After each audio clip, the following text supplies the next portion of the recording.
There are moments in life when a person becomes so tired, not physically, but spiritually, that even breathing feels heavy. This is the story of a man who had completely lost hope. No money, no peace, no future. Every day felt like punishment. But one sacred morning, before sunrise, an old temple priest told him something that changed his destiny forever.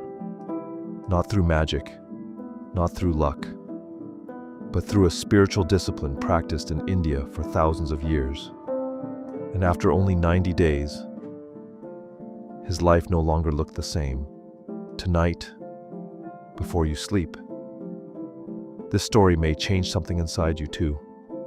In the crowded outer streets of Delhi, where traffic never truly slept and tired workers filled the buses before dawn, lived a 33-year-old man named Arjun. Arjun worked night shifts at a small warehouse near the industrial district. Every evening at 8 p.m., he left his tiny rented room. Every morning at 6 a.m., he returned exhausted. His room was barely large enough for a mattress, a rusty fan, and a small gas stove. The ceiling leaked during monsoon season. Sometimes the electricity stopped for hours. But the hardest part of Arjun's life was not poverty. It was the feeling that life had forgotten him. Each morning, while walking home through the waking streets, he watched families beginning their day.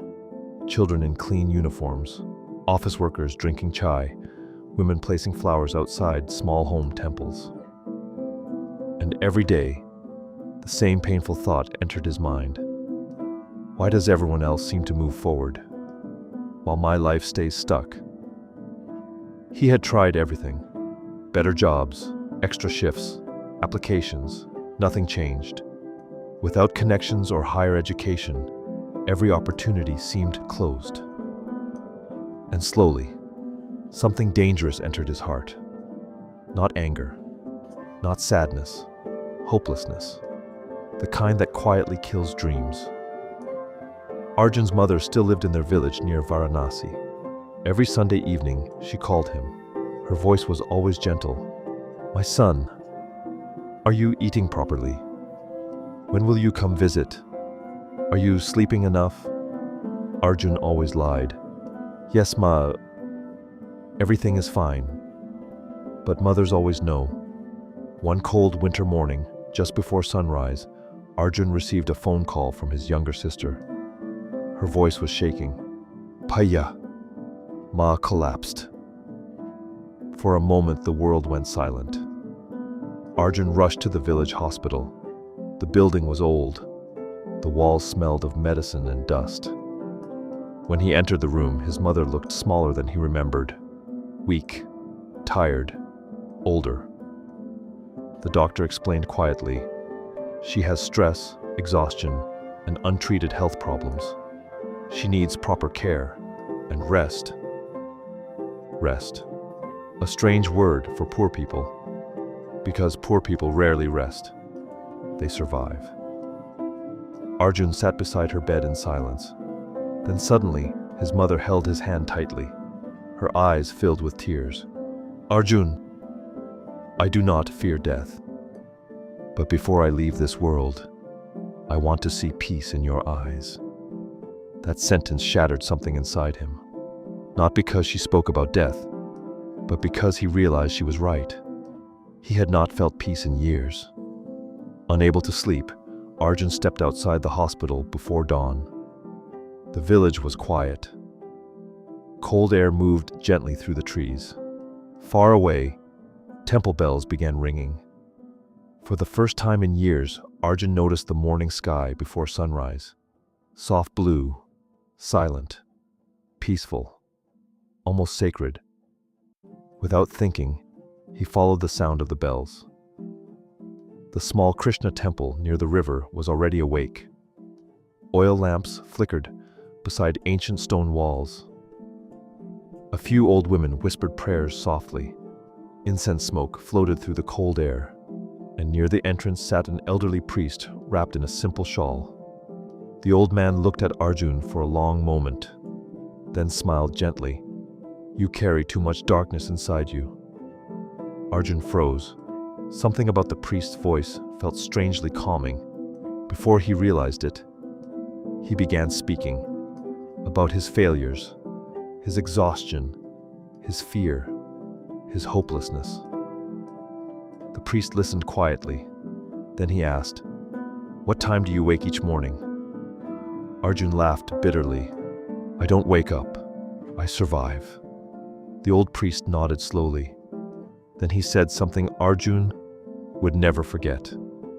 When a man loses connection with his soul, even success cannot save him. Arjun stared silently. The priest continued. In our tradition, there is a sacred time before sunrise called Brahma Muhurta, the hour when the world is quiet enough for the soul to speak. For thousands of years, sages woke during these hours not to become rich, but to become clear, to become peaceful, to hear God. The priest pointed toward the dark sky, beginning to glow with light. If you truly wish to change your destiny, begin there. Before leaving, the priest gave Arjun one instruction. For 90 days, wake before sunrise, no excuses. Use the first hour for silence, prayer, and learning, and the second hour to rebuild your body and your future. Arjun almost dismissed the advice. How could waking early change anything? But deep inside, something told him to try. The next morning, his alarm rang at 4 a.m. His body hated him. His mind screamed, "Sleep. You are tired. This is pointless." But then he remembered his mother's eyes. So he stood up. The first week felt terrible. Arjun sat half awake in the small temple near his apartment. Some mornings, he simply stared at the floor. Some mornings, he prayed. Some mornings, he cried quietly. Then little by little, something changed. The silence before sunrise began healing him. His thoughts became calmer. His anger softened. His breathing slowed. For the first time in years, he stopped feeling chased by life. After prayers, he began learning bookkeeping and digital accounting on his old phone.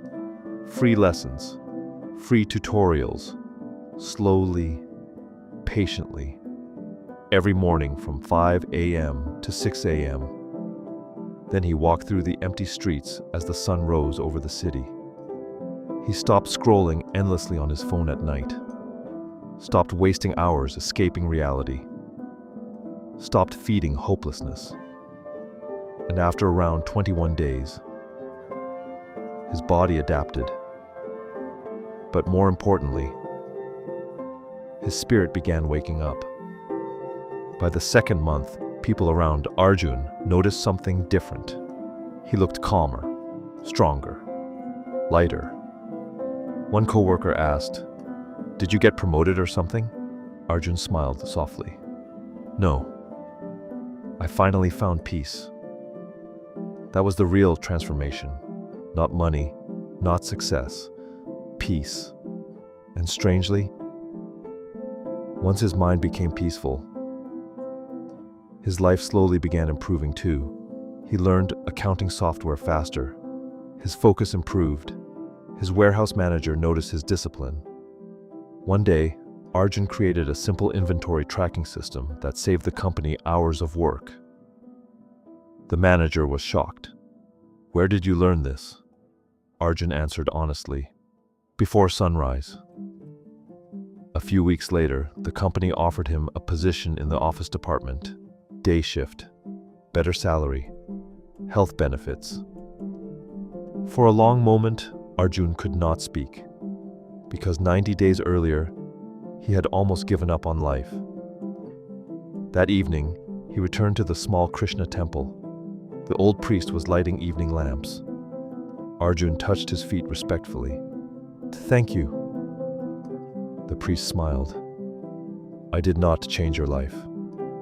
You changed it when you stopped running from yourself." Then he added quietly, "Most people wait for life to become easier. But spiritual discipline teaches us something deeper. When the mind becomes peaceful, the path becomes visible. Ending. The real secret. 1 year later, Arjun had moved his mother to the city. She received proper medical treatment.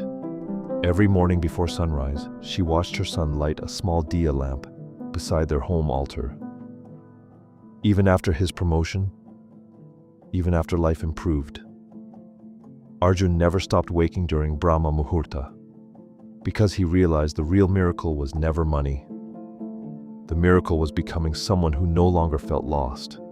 And maybe that is what many of us are truly searching for. Not success, not fame, not even wealth, but peace, inner peace. So tonight, before you sleep, ask yourself one question. When was the last time I sat quietly enough to hear my own soul? Maybe your life does not need another distraction. Maybe it needs silence. Maybe the answers you are searching for have been waiting for you before sunrise all along. And perhaps tomorrow morning, at 4 a.m., your new life begins too.